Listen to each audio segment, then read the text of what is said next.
Bonjour à tous et bienvenue dans cette session de présentation du plugin Visual Editor, qui est un plugin qui va vous permettre de créer vos propres interfaces graphiques de manière très rapide dans Eclipse.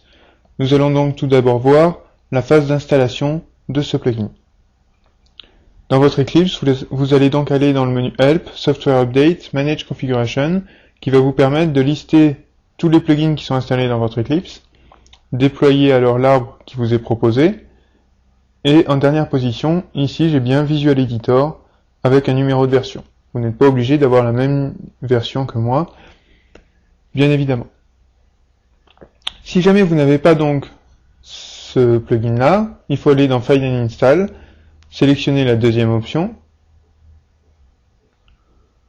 et sélectionner Visual Editor Update Site, ou alors cliquer sur le bouton New Remote Site. Si vous voulez faire des mises à jour de vos plugins, sélectionnez la première option, et ici, dans mon cas, je n'ai pas de mise à jour à faire. Bouton droite, nouveau, et dans ce menu-là, j'ai bien un nouvel élément qui est apparu, qui est Visual Class. Mon plugin est donc bien fonctionnel. Nous allons donc maintenant voir comment faire pour créer un projet qui vous permettra d'utiliser les fonctionnalités du plugin Visual Editor. Pour cela, vous allez faire un nouveau projet. Vous allez prendre un projet de type Java, en lui donnant un nom, My First GUI app. Regardez bien que le numéro de Java soit bien le 5.0. Vous pouvez faire suivant. On peut éventuellement ajouter des packages. Nous, on va le faire à la main, donc Finish. Et c'est un projet très standard que nous avons créé ici. Nous allons maintenant créer des packages. Donc comme .laboson, .gui et First app. C'est maintenant que je vais utiliser le plugin en sélectionnant Visual Class dans le menu New. Si jamais vous n'avez pas cet élément présent, vous pouvez aller dans Other, et dans l'arbre, vous devez le retrouver dans le menu Java. Si vous le déployez, vous devez avoir Visual Class. Si vous ne l'avez pas, c'est que votre plugin n'est pas installé correctement. Ici, c'est donc un assistant qui vous permet de créer des classes visuelles, qui vous permettront donc d'utiliser les fonctionnalités avancées du plugin. Donc vous donnez le nom à votre classe, et vous pouvez faire des applications graphiques en utilisant plusieurs librairies différentes. Dans notre cas, nous allons utiliser Swing, et en sélectionnant Frame, ça va faire en sorte que votre classe hérite de javax.swing.jframe. On va bien sûr sélectionner le fait que la méthode main soit générée de manière automatisée. Et ici, tout l'environnement de Visual Editor va se charger. Nous allons maintenant voir les différents éléments qui composent l'environnement de Visual Editor. Donc lorsque j'ai créé une classe visuelle de type JFrame, ça me charge automatiquement l'environnement de Visual Editor qui est composé de plusieurs parties. Une partie de rendu, une partie d'éditeur de code Java, une partie de palette graphique, une vue Properties et une vue Java Beans. Tous ces éléments-là sont bien sûr positionnables de manière comme vous le souhaitez. Donc vous pouvez personnaliser votre affichage.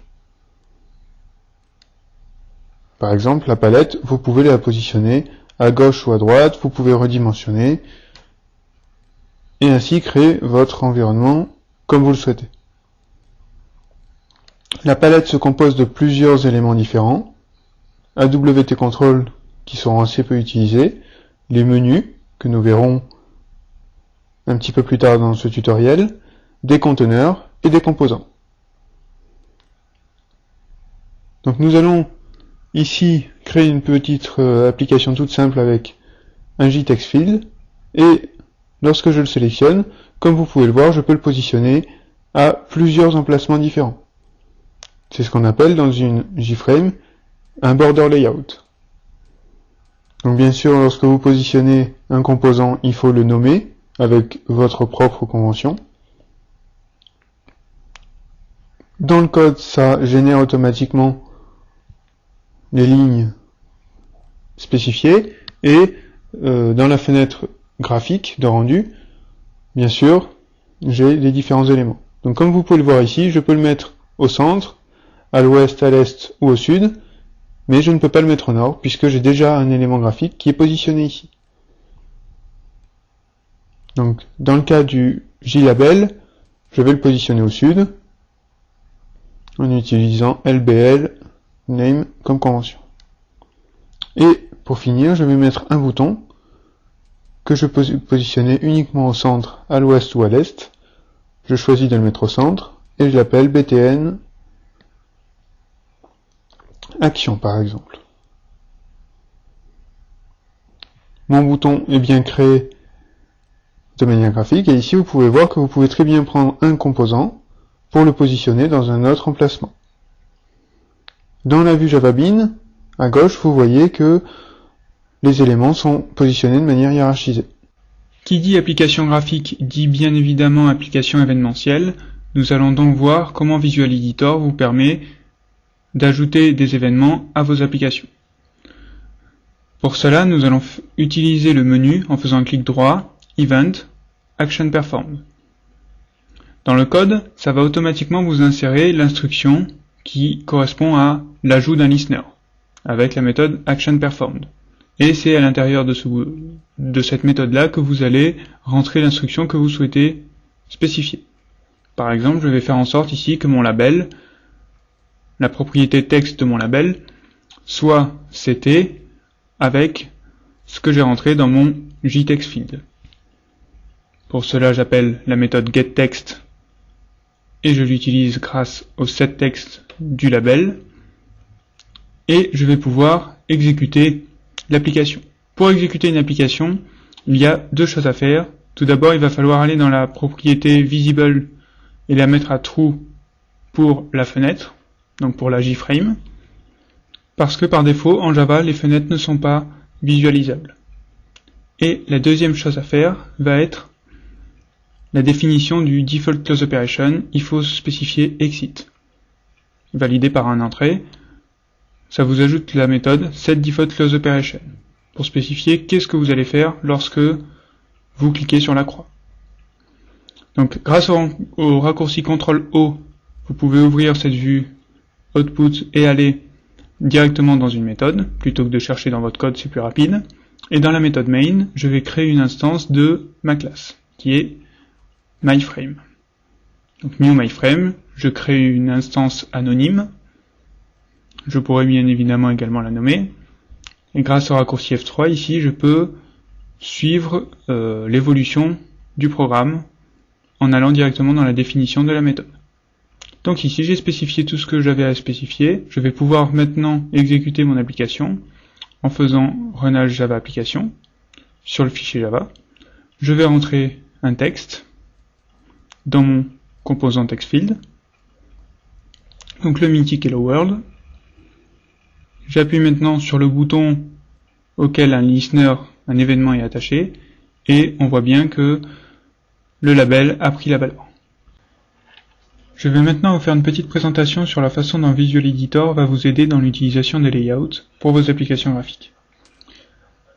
Vous avez pu le remarquer, dans des applications de type JFrame, on peut redimensionner les composants par défaut parce que ceux-ci ont été positionnés avec l'utilisation d'un border layout. On va mettre un texte sur notre bouton droite, set texte, et on peut taper le texte qu'on veut spécifier. Donc ici juste OK pour avoir une petite présentation. Dans la partie JavaBean, on sélectionne JContentPan, et dans la vue Properties, ici vous avez la liste des différents layouts. Si vous choisissez nul, alors vous allez pouvoir positionner vos composants comme vous le souhaitez. Par contre, vos composants ne seront pas redimensionnés. C'est à vous de gérer le redimensionnement si jamais vous souhaitez le faire. L'avantage de ce système-là, c'est de pouvoir positionner vos composants graphiques comme vous le souhaitez. Si vous souhaitez les aligner les uns avec les autres, vous pouvez tous les sélectionner et utiliser cette fenêtre-là, qui va vous permettre de personnaliser votre layout. Ici, nous n'avons pas de layout, mais on peut personnaliser pour faire en sorte que tous nos composants aient le même espacement et éventuellement la même taille. Voilà. Et on peut également spécifier de redistribuer donc l'espace alloué. Donc ici, mon application, je vais la réexécuter.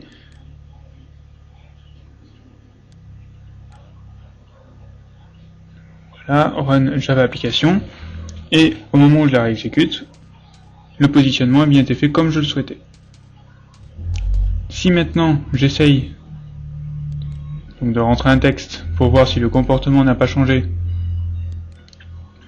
celui-ci ne devrait pas avoir changé, il fonctionne toujours. Maintenant, si j'essaye de redimensionner mon application, les composants, eux, ne vont pas être redimensionnés. Pourquoi? Parce que j'ai bien spécifié que le layout que je voulais utiliser était nul. Je n'utilise donc pas de gestionnaire de positionnement. Donc, le redimensionnement des composants n'est pas effectué. Dans cette section, nous allons voir comment ajouter des menus dans votre application graphique. Avant, vous pouviez faire ça directement dans le code. Maintenant, grâce à Visual Editor, vous avez une partie Swing Menu dans la palette graphique et vous allez ajouter une JMenu bar à votre JFrame. Pour l'instant, je ne vais pas nommer mes composants volontairement. Et je vais donc ajouter un JMenu à ma JMenu bar. Donc, plusieurs JMenus dans ma JMenu bar. Je peux aussi utiliser la fenêtre de rendu graphique, mais c'est un petit peu plus fastidieux que l'utilisation de la vue Java Bean. Je vous conseille donc de passer par cette vue Java Bean. Donc, une JMenu bar contient des JMenus, un JMenu contient soit des JMenu items, soit d'autres JMenus, dans le cas où vous souhaitiez faire des sous-menus. Donc, on va en ajouter plusieurs, l'histoire de vous montrer comment cela se passe. Et je vais même ajouter un JMenu à l'intérieur d'un JMenu, pour vous montrer l'utilisation des sous-menus. Vous pouvez également ajouter donc d'autres JMenu items, mais également des JCheckbox menu item ou des JRadio button menu item. Ces menus items là sont un petit peu spéciaux parce qu'ils vont vous permettre tout simplement d'avoir des cases à cocher ou des boutons radio. Donc, grâce à cet assistant là, je sélectionne dans la vue Java Bean tous les composants que vous souhaitez renommer et vous avez juste à reproduire la convention que vous souhaitez utiliser. Dans mon cas, je vais utiliser menu devant tous mes JMenus et menu item devant tous mes JMenu items.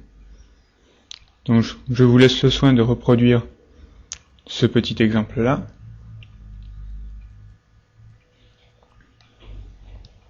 Donc l'avantage quand vous allez créer vos propres menus, ça va être bien sûr d'attacher des listeners et donc des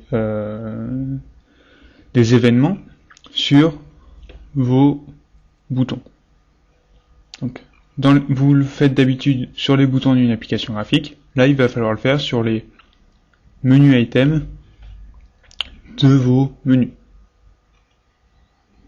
Donc, lorsque vous validez, vous pouvez voir dans le code défiler et à la fois le nom des instances, mais également le nom des méthodes va automatiquement être modifié de manière synchronisée. Donc là, il est en train de répercuter les modifications dans votre code. Ensuite, il vous suffit de cliquer sur un de vos menus et d'appliquer, grâce à la modification setText, le texte pour qu'il soit visuellement présent dans la fenêtre de rendu. Il va falloir bien évidemment aussi le faire pour chacun de vos menus items pour que ceci soit bien visible, parce que par défaut, les JMenu items et les JMenus n'ont bien évidemment pas de texte inséré. Donc vous pouvez le voir d'ailleurs, c'est la méthode setText qui est recopiée dans le code dès que vous validez la modification dans la vue JavaBeans.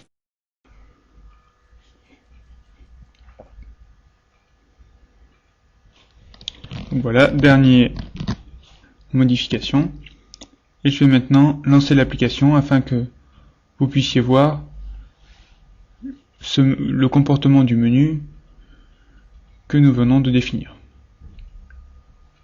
Donc c'est exactement la même application que précédemment, et j'ai bien mes deux JMenu items, mon JMenu item ici, un autre JMenu, et deux autres JMenu items, un JMenu item simple et un JCheckbox menu item qui conserve l'état est-ce qu'il a été cliqué ou non.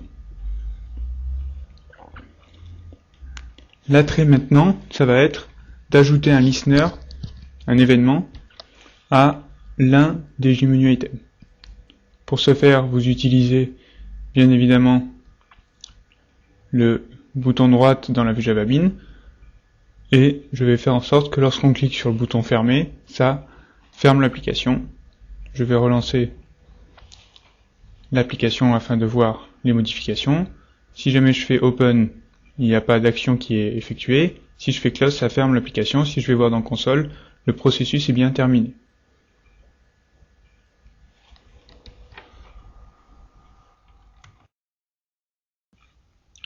Enfin, nous allons voir dans cette dernière section comment ajouter des conteneurs dans vos applications. Pour cela, on va utiliser dans la palette graphique qui se trouve à droite la partie Swing Container et ajouter un JPanel en le dessinant à l'emplacement où vous souhaitez.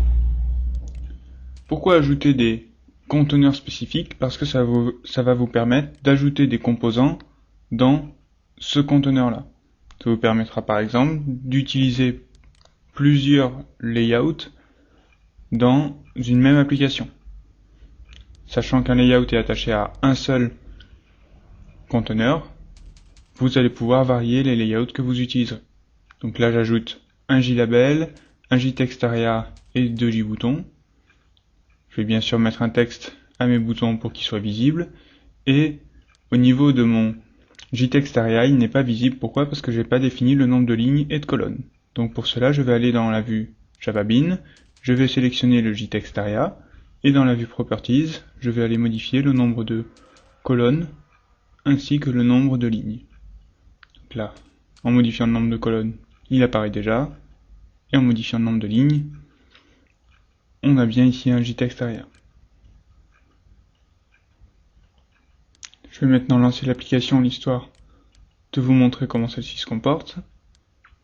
Comme vous pouvez le voir, le layout qui est attaché au JPanel est différent du layout des autres. Bien sûr, ici, si j'essaye de redimensionner mon JPanel, ça va automatiquement redimensionner les composants qui sont à l'intérieur. Pourquoi? Tout simplement parce que le layout par défaut d'un JPanel, c'est le flow layout. Donc vous pouvez bien évidemment changer le layout d'un JPanel comme vous le souhaitez. Maintenant, si on regarde uniquement le code, eh bien, en cliquant sur la vue JavaBeans, ça positionne automatiquement dans l'éditeur Java, bien sûr, à la ligne de code qui est rattachée. Vous pouvez comme ça naviguer très rapidement dans votre code source. C'est pour ça qu'il faut utiliser les vues JavaBeans, Properties et l'éditeur de code Java pour automatiquement vous rendre très rapidement dans les différents menus pour éditer votre code.